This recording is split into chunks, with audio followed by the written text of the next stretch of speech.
वंदे मातरम साथियों, जैसा कि मैंने कल आपको ओटीआर के नोटिफिकेशन में बताया था कि किस तरीके से आप ओटीआर में करेक्शन कर पाएंगे, तो कल जैसे नोटिफिकेशन जारी हुआ था उसके अंतर्गत ये निर्देश है कि आप एक बार ओटीआर में करेक्शन कर सकते हैं। तो किस प्रकार करेक्शन कर सकते हैं उसके बारे में मैंने कहा था कि मैं संभव हुआ तो एक यथासंभव एक वीडियो बना करके आपको पूरा डेमो दिखाऊंगा लाइव कि किस तरीके से आपको ये प्रक्रिया पूरी करनी है। तो अब आपको जैसे सबसे पहले आपको एसएसओ आईडी खोल के उसमें लॉगिन हो जाना है।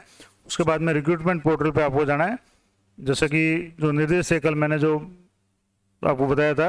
अब यहाँ जैसे वन टाइम रजिस्ट्रेशन ओटीआर का जो ऑप्शन है यहाँ पे आपको क्लिक करना है, और जैसे ही आप ओटीआर पे क्लिक करेंगे तो अब जैसे यहाँ ओटीआर पे आपको क्लिक करना है। ओटीआर पे क्लिक करने के बाद में यहाँ वन टाइम रजिस्ट्रेशन है, यहाँ क्लिक करने के बाद में मैंने कहा था कि आपके नाम, पिता का नाम, डेट ऑफ बर्थ और लिंग, इन चार चीज़ों में ही जो है वो आपके चेंज होगा। अब जैसे यहाँ वन टाइम रजिस्ट्रेशन में आपके यहाँ are you resident of Rajasthan है, तो इसमें आप भी करेक्शन कर सकते हैं या चेंज कर सकते हैं। मेल फीमेल में आप कर सकते हैं। अभी सबसे पहले तो आपको यहाँ जहाँ से आपने डाटा लिया था वहाँ आपको चेक करना है कि जैसे यहाँ जन आधार से डाटा लिया था या आधार से लिया था। तो अब जैसे मैं यहाँ सिंक्रोनाइज का ऑप्शन है, इस पर क्लिक करूँगा। जैसे यहाँ सिंक्रोनाइज पे क्लिक करेंगे तो ओटीपी हैज़ बिन सेंट का ऑप्शन आएगा। तो यहाँ ओटीपी पे आपको क्लिक करना है और ओटीपी आपको प्राप्त करना है। अब जैसे यहाँ ओटीपी आपको देखना है कि ओटीपी जो भी ओटीपी आए उसको आपको यहाँ ऑथेंटिकेट करना है। उसके बाद में आपको आगे का जो प्रोसेस है मैं बताता हूँ। तो जैसा कि मैं आपको बताया था कि जिनका ये वन टाइम रजिस्ट्रेशन है इनके जन्म तारीख में गड़बड़ थी। जहाँ जन्म तारीख 15/1/1978 होनी चाहिए थी, जहाँ 1/1/1978 जन आधार के कारण यहाँ आ गई है। अब इसको सही करना है तो इसके लिए यहाँ सिंक्रोनाइज पे क्लिक करेंगे और यहाँ जैसे क्लिक करेंगे तो ओटीपी मांगेगा। अब जैसे मैं ओटीपी सेंट पे और यहाँ ओटीपी को वेरीफाई करना है। उसके बाद मैं आगे का प्रोसेस मैं आपको बताता हूँ। तो ओटीपी को एंटर करने के बाद की प्रक्रिया आगे बताता हूँ मैं आपको। तब आपको ओटीपी एंटर करके ओटीपी वेरीफाई पे आपको क्लिक करना है। अब जैसे यहाँ ध्यान दें कि यहाँ लिखा हुआ आ रहा है कि details from Jan Aadhaar, candidate name है सही है, फादर का नाम है, मेल और डेट ऑफ बर्थ। जैसे कि मैंने पहले बताया था यहाँ जो डेट ऑफ बर्थ पहले जो आ रही थी वो 1/1/78 आ रही थी, जबकि वास्तविक डेट है 15/1/78 है। अब ये डेट सही आ रही है। तो अब जैसे please note that the above mention details will be not be enable editable in one time registration application form after final submit. यानी फाइनल सबमिट के बाद में इसमें कोई बदलाव नहीं होगा, इसलिए एक बार ये मौका दिया जा रहा है। कृपया ध्यान दें कि उपरोक्त जानकारी फाइनल सबमिट होने के बाद आवेदन पत्र और ओटीआर में संशोधित नहीं होगी। तो अब जैसे ये डिटेल है, अब इसको ये सही रखना है कि जैसे अब जैसे मैंने इसको जनाधार से अपने आप ये ऑटो फैच हुई है और अब ये सही है। तो इसको आपको यहाँ चेक बॉक्स का जो राइट है इस पर आपको क्लिक करना है। I confirm that the given detail submitted by me is correct, यानी कि जो मेरे द्वारा डिटेल अब दी जा रही है वो सही है।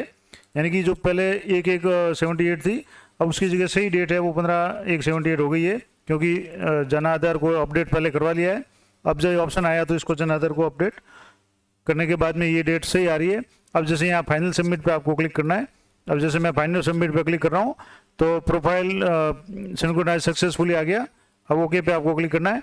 अब आप यहाँ देखेंगे तो आपकी जो डेट थी ये 15/7/1978 है, वो ये सही हो गई है। जबकि मैंने आपको इसी वीडियो में अभी कुछ मिनट पहले ही बताया था कि यहाँ डेट है वो 1/1/1978 आ रही थी। तो इस तरह से आपको ये वन टाइम रजिस्ट्रेशन करना है। अगर आपके इसमें आर यू रेजिडेंट और राजस्थान यहाँ भी गलती है तो यहाँ भी आप इसको सही कर सकते हैं, और अन्य जो डिटेल है वो आप इसमें नहीं कर पाएंगे। 4 ऑप्शन ही जिसमें थे वो आप सही कर पाएंगे। तो इस तरह से ये मैंने बहुत महत्वपूर्ण जानकारी आपको आपको आंखों के सामने ओटीआर में कैसे करेक्शन करते हैं वो आपको बता दिया। आशा करता हूँ ये जानकारी आपके लिए उपयोगी रहेगी, और आप भी अगर मान लो इस तरह से वन टाइम रजिस्ट्रेशन में करेक्शन करते हैं जैसा कि कल आरपीएससी द्वारा नोटिफिकेशन जारी हुआ है, तो आप इस चीज़ को ध्यान रख करके करें कि एक बार ही ये करेक्शन हो पाएगा।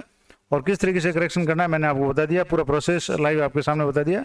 तो मिलते हैं इसी तरह के किसी इन्फॉर्मेटिव और अपडेटेड वीडियो। बात मैं आपको और बता दूं कि जैसे ही आपने ओटीआर में करेक्शन किया है उसके बाद आप देखेंगे कि जितने भी फॉर्म इस ओटीआर के बाद जो भरे थे उसमें डेट ऑफ बर्थ है वो सभी में 1/1 जैसे 78 थी।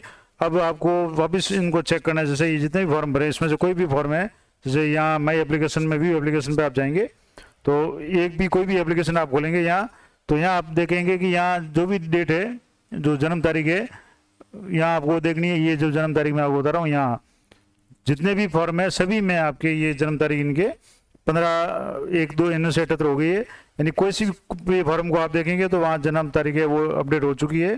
तो इस तरह से आपको ये महत्वपूर्ण जानकारी मैंने बता दी कि OTR चेंज होने के बाद में किस तरीके से जो भी आपने फॉर्म भरे हैं सभी में जो ऑटो करेक्शन जो था वो हो जाएगा। जैसे आपके नाम की स्पेलिंग गड़बड़ थी और आपने 2 या 3 फॉर्म अप्लाई किए हुए हैं, तो OTR करेक्शन के बाद में जितने भी फॉर्म थे उन सब में ये ऑटो अपडेट हो जाएगा फॉर्म में। अब मैं एक और आपको फॉर्म भी दिखाता हूँ। अब जैसे अन्य जो यहाँ जितने भी अप्लाई किए हुए फॉर्म है, ये 4 जून को किया हुआ है, ये 14 जून को किया हुआ है, 14 और ये 23 जून 2022 को जैसे ये किया हुआ है। अब जैसे इसको व्यू एप्लीकेशन को अगर आप ओपन करेंगे तो यहाँ भी आपके जैसे यहाँ दिखाई दे रहा है। मैं थोड़ा सा इसको आपके थोड़ा जूम करके बता देता हूँ कि जैसे यहाँ इसको थोड़ा सा जूम करेंगे तो यहाँ आप देखेंगे कि यहाँ डेट ऑफ बर्थ जो है वो अभी यहाँ भी 15/1/1978 हो गई है, जबकि वास्तव में जो पहले डेट थी वो 1/1/1978 थी। तो कहने का मतलब हो गया कि ये सारा करेक्शन है ये ऑटो हो गया है। तो इस तरह से आप एक OTR में करेक्शन करने के बाद आपके सारे जितने भी डॉक्यूमेंट्स हैं उनमें ऑटो करेक्शन हो जाएगा।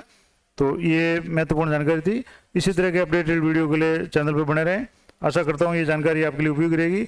और जो भी अभ्यर्थी है जिनके भी OTR में करेक्शन करना है, आप सभी से निवेदन करूंगा कि वो अधिक से अधिक जो OTR करेक्शन करने वाले लोगों तक ये वीडियो पहुंचाए ताकि वो भी गलती ना करें। और सबसे महत्वपूर्ण बात आपको ये ध्यान रखनी है कि इसमें आपको एक बार ही करेक्शन का मौका मिलेगा, बार बार मौका नहीं मिलेगा। तो आपको ये विशेष ध्यान रखना है कि बार बार आपको मौका नहीं मिलेगा। तो जब भी करेक्शन करें बहुत ध्यान से करें और 1-2 बार इसको आप अच्छी तरह से कंफर्म कर लें कि आप जो चेंज करना चाहते हैं, जैसे डेट ऑफ बर्थ है, पिता का नाम है, खुद का नाम की स्पेलिंग है या जेंडर है, उसमें गौर से आपको कंफर्म करके ही इसको फाइनल सबमिट करना है, क्योंकि उसके बाद उसमें आप चेंज नहीं कर पाएंगे। तो मिलते हैं इसी तरह के किसी अपडेटेड और महत्वपूर्ण वीडियो में। तब तक जय हिंद, जय भारत।